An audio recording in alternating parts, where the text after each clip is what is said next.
ყველა წაკითხული წიგნი გასაღებია სრულყოფისაკენ, ყველა წაუკითხავი წიგნი კი გასაღებია დეგრადაციისაკენ.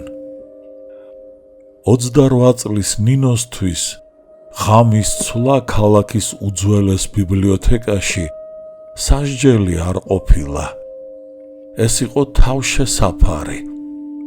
ტრიის ძველი ქაღალდისა და ცვილის სუნი, ცამდე აზიდული თაროები.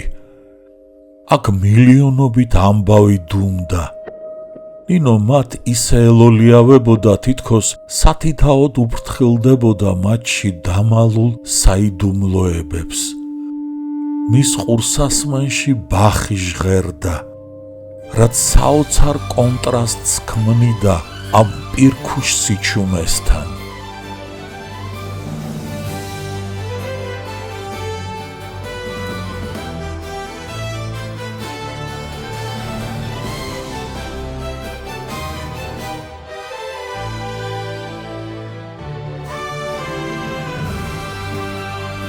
მაგრამ იმ ღამეს ყველაფერი შეიცვალა.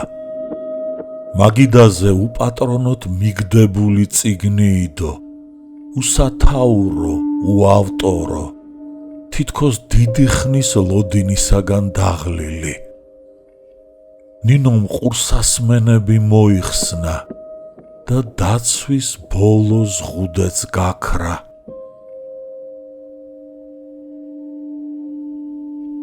ფრთხილად გადაფურცლა, გვერდები ცარიელი იყო გარდა უკანასკნელისა. იქ უხეში შტრიხებით თავად ეს ბიბლიოთეკა ეხატა, რომელსაც შავი ბლანტი მასაშთან თქავდა. ხოლო ნახატის ქვეშ სისხლისფერი მელნით ეწერა: ის შეგხედავს იმ კუთხიდან, საიდანაც შენ ვერ ხედავ, ვერც შენს თავს და ვერც გარემოს. ნინომ ჩაიცინა, რა საბავშვო სისულელეა, გაიფიქრა ნერვიულად, მაგრამ ირონია წამში გაეყინა სახეზე. იქ ბნელ კუთხეში, საიდანაც ვერაფერს ხედავდა, რაღაც იდგა. ეს არ იყო ადამიანი, ეს იყო ფორმა დაკარგული შავი ლაქა, რომელიც სინათლეშთან თქავდა. ის არ მოძრაობდა, ის უბრალოდ იცვლიდა ადგილს. შიშმა ნინოს სხეული დაუდამბლა. ნინო გაიქცა, მაგრამ კარი, რომელიც წამის წინ ღია იყო, ახლა უხმო გრუხუნით ჩაიკეტა. ის ისევ იმ მაგიდასთან აღმოჩნდა, წიგნი კი თავისთავად გადაიშალა. გაყვითლებულ გვერდებზე განაჩენი გაჩნდა, ის ჩაგხედავს სულში და შენ ხმას ვეღარავინ გაიგონებს. ნინო მიყვირა, მაგრამ ყელიდან მხოლოდ ხავილი ამოუვიდა.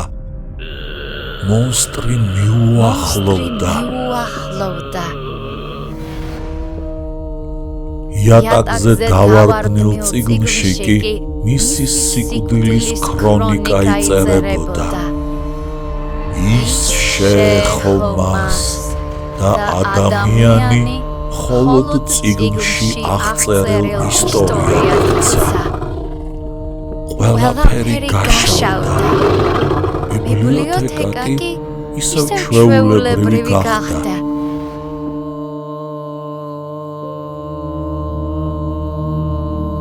მხოლოდ იატაკზე დაგდებული ყურსასმენებიდან ჟონავდა რაღაც, არა სისხლი, არამედ შავი მელანი. ახალ ყდაზე სათაური, დამლაგებელი, ნელა გაფერმკრთალდა და მის ადგილას ახალი წინადადება გაჩნდა. ძველ ბიბლიოთეკაში მომუშავე დამლაგებელი აღმოაჩენს წიგნს, რომელსაც ცხოვრებაში გადმოაქვს ის სიუჟეტები, რაც მასში აღწერილი. ახლა ნინო აღარ არის ადამიანი. ის ამ წიგნის ისტორიაა.